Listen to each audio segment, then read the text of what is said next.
ରଜ ଆସିଲେ ଘରକୁ ଗୋଟେ ଅଲଗା ପ୍ରକାର ଖୁସି ଆସିଥାଏ। ହସ ଖୁସି ପିଠାପଣାରେ ଘର ପୁରା ପୁରି ଉଠିଥାଏ। ରଜରେ ଖାଲି ପୋଡ଼ ପିଠା ନୁହଁ, ଘରେ ବହୁତ ପ୍ରକାର ପିଠା ବନିଥାଏ। ମୋର ପୂର୍ବ ଭିଡ଼ିଓରେ ମୁଁ ଆପଣମାନଙ୍କୁ ପୋଡ଼ ପିଠାର ରେସିପି ଦେଖେଇଥିଲି। ଆଜି ମୁଁ ମଣ୍ଡା ପିଠାର ରେସିପି ଦେଉଛି। ଯେହେତୁ ବର୍ତ୍ତମାନ ଆମ୍ବର ସିଜିନ୍ ଆସିଛି, ଆମେ ଆମ୍ବରେ ଆଜି ମଣ୍ଡା ପିଠା ବନେଇବା। ମଣ୍ଡା ପିଠା ସହିତ ଆମେ କଦମ୍ବ ପିଠା ବନେଇବା। ଗୋଟେ ଜନ୍ତୁଣୀରେ ଆମେ ଦୁଇ ପ୍ରକାର ପିଠା ବନେଇବା। ଯେହେତୁ ବର୍ତ୍ତମାନ ଆମ୍ବର ସିଜିନ୍, ତେବେ ଚାଲନ୍ତୁ ଭିଡ଼ିଓଟା ଆମେ ଏବେ ଆରମ୍ଭ କରିବା। ମୁଁ ଆଗରୁ ଚୁନାକୁ ରେଡ଼ି କରିଦେଇଛି। ମୁଁ ସବୁବେଳେ ତ ଆପଣମାନଙ୍କୁ କହିଛି, ଯେବେ ଯେବେ ମୁଁ ମଣ୍ଡା ପିଠାର ରେସିପି ଦେଇଛି, ଚାଉଳକୁ ସବୁବେଳେ ଧୋଇକି ଫ୍ୟାନ୍ ତଳେ ଶୁଖେଇବେ ଆଉ ତାର ଚୁନା ରେଡ଼ି କରିବେ। ମୁଁ ବି ସେମିତି ଚାଉଳ ରେଡ଼ି କରିକିରି ଏପଟେ ଆମ୍ବଟାକୁ ମୁଁ ରସ ଗୁଡ଼ାକ ବାହାର କରିଦେଇକି ତାକୁ ଅଳ୍ପ ପାଣି ଦେଇ ତାକୁ ବାଟି ଦେଉଛି। ଆମ୍ବ ବଟା ଆମର ହେଇଗଲା। ତାପରେ ଆମେ ଗୋଟେ ପ୍ୟାନ୍ ବସେଇକି ଦେଇଦେବା ପାଣି। ଗରମ କରିବା ପାଇଁ ଆମେ ପାଣି ଦେଇ ଦେଉଛେ। 2ଟି ତେଜପତ୍ର ମୁଁ ପକାଉଛି। ସ୍ୱାଦ ଅନୁସାରେ ଲୁଣ ଦେଇ ଦେଉଛି। ଆଉ ଯେଉଁ ଆମ୍ବ ବାଟିକି ରଖିଥିଲେ ଏହି ସମୟରେ ଆମେ ଦେଇଦେବା। ଆମ୍ବରେ କେବେ ମଣ୍ଡା ପିଠା ବନେଇକିରି ଖାଇଛନ୍ତି କି? ଯଦି ବି ନ ଖାଇଛନ୍ତି ତାହେଲେ ନିହାତି ଏ ରଜରେ ବନେଇକିରି ଖାଆନ୍ତୁ। ସତରେ ବହୁତ ଟେଷ୍ଟି ଲାଗିବ। ମୁଁ ଯେବେ ଯେବେ ବି ମଣ୍ଡା ପିଠାର ରେସିପି ଦେଖେଇଛି, ଆପଣମାନଙ୍କୁ ସବୁବେଳେ ଏଇ ପ୍ରୋସେସଟା ମୁଁ କହିଛି। ଚୁନା ଦେବା ପୂର୍ବରୁ ଆମେ ଟିକେ ଘୋଳଣି ଦେଇଦେବା, ଯାହାଫଳରେ କି ଆମର ଚୁନା ଜନ୍ତିବାରେ ବିଣ୍ଡା ବିଣ୍ଡା ହେବନି ଆଉ ପୁରା ପ୍ଲେନ୍ ଜନ୍ତୁଣୀ ବନିବ। ହାଲକା ପାଣି ତାତିଗଲାଣି, ଏହି ସମୟରେ ଆମେ ଘୋଳଣିଟାକୁ ଦେଇଦେବା। ଆଉ ଘୋଳଣି ଦେଇକରି କେବେ ବି ଛାଡ଼ିବେନି, ନହେଲେ ଚୁନା ବସିକି ଲାଗିଯିବ ଆଉ ପୋଡ଼ିଯିବ। ତାକୁ ଚଲେଇବା। ଆଉ ଯେତେବେଳେ ସେ ଫୁଟିବା ଆରମ୍ଭ କରିବ, ସେହି ସମୟରେ ଆମେ ଚୁନା ଦେଇଦେବା। ତେଜପତ୍ର ଗୁଡ଼ାକ ମୁଁ ବାହାର କରିଦେଉଛି। ତେଜପତ୍ର ଆଉ କିଛି ଦରକାର ନାହିଁ। ସିଝିଗଲାଣି ତେଜପତ୍ର, ଆମେ ତାକୁ ବାହାର କରିଦେବା।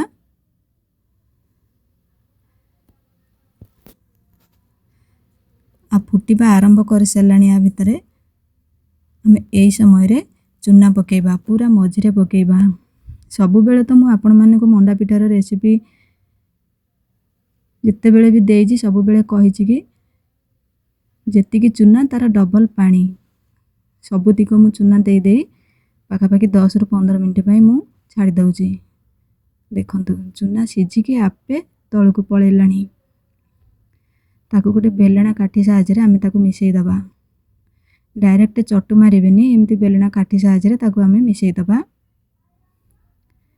ମିଶିଗଲା ପରେ ଆମେ ଚଟୁ ମାରିବା। ଦେଖନ୍ତୁ କେତେ ସୁନ୍ଦର ଜନ୍ତୁଣୀ ଆମର ବନିଛି। ଟୋଟାଲି ବିଣ୍ଡା ବିଣ୍ଡା ହେଇନି। ଏମିତି ଜନ୍ତୁଣୀ ବନିଲେ ସତରେ ପିଠା କଢ଼ିବାକୁ ବହୁତ ଭଲ ଲାଗେ,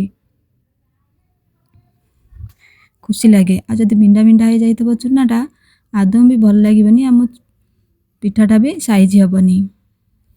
ଏପଟେ ଜନ୍ତୁଣୀ ଆମର ରେଡ଼ି ହେଇଗଲାଣି। ଥଣ୍ଡା ହେବା ଭିତରେ ଆମେ ପୁର ରେଡ଼ି କରିବା। ପୁର ପାଇଁ ମୁଁ ଏଠି ଅଳ୍ପ ମୁଗକୁ ଭାଜୁଛି। ଆପଣମାନେ କେବେ ମୁଗ ପୁର ଦେଇକରି ମଣ୍ଡା ପିଠା ଖାଇଛନ୍ତି କି?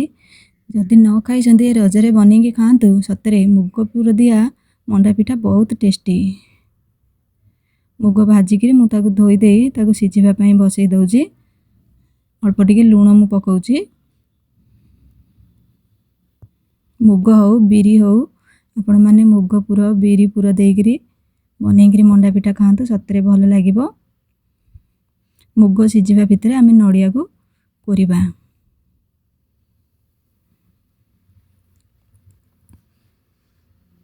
ଯେବେ ଯେବେ ବି ମୁଁ ଆପଣମାନଙ୍କ ପାଖକୁ ମଣ୍ଡା ପିଠାର ରେସିପି ଦେଇଛି, ଆପଣମାନଙ୍କର ବହୁତ ସାରା ଭଲ ପାଇବା ମୁଁ ପାଇଛି। ସେଥିପାଇଁ ଆପଣମାନଙ୍କୁ ବହୁତ ବହୁତ ଧନ୍ୟବାଦ। ନଡ଼ିଆ କୋରିବା ଭିତରେ ଆମର ମୁଗ ବି ସିଝିଗଲାଣି। ଦେଖନ୍ତୁ ହାତରେ ଦାବିଲେ ସେ ଦାବି ହେଇଯାଉଛି। ସିଝିଗଲାଣି, ଭଲସେ ସିଝିଗଲାଣି। ତାକୁ ବାହାର କରିଦେଇକରି କଡ଼େଇଟାକୁ ଧୋଇଦେବା। ଆଉ ସେଇ ସେମ୍ କଡ଼େଇରେ ମୁଁ ନଡ଼ିଆ ପକାଇ ଦେଉଛି।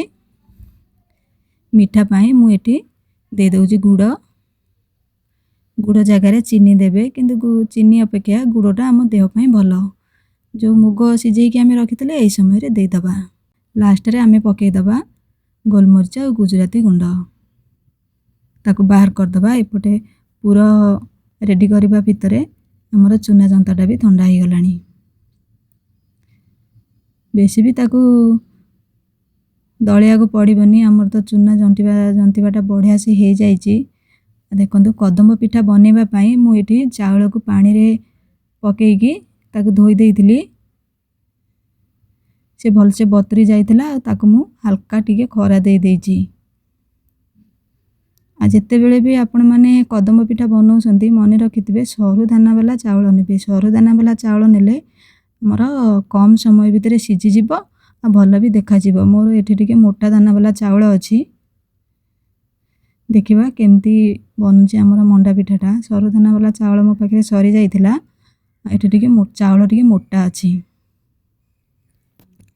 ଚୁନାକୁ ତ ବେଶୀ ଆମେ ଚକଟିବାକୁ ଆମକୁ ପଡ଼ିଲାନି କାହିଁକିନା ଆମର ଜନ୍ତିବାଟା ତ ବଢ଼ିଆ ସେ ହେଇଛି।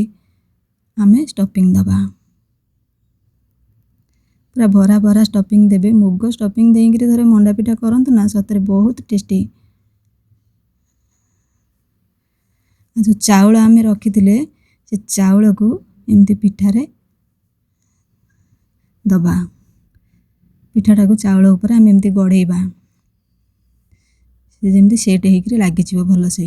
ତାପରେ ଆମେ ହାତରେ ଏମିତି ଦାବି ଦାବି ଦେବା। ହାତରେ ଦାବି ଦେଲେ ଆମର ଚାଉଳଟା ଭଲସେ ସେଟ୍ ହେଇଯିବ ତା ଦେହରେ। ଏମିତି ଆ ଭିତରେ ମୁଁ କଡ଼େଇଟା ବି ବସେଇ ଦେଇଥିଲି।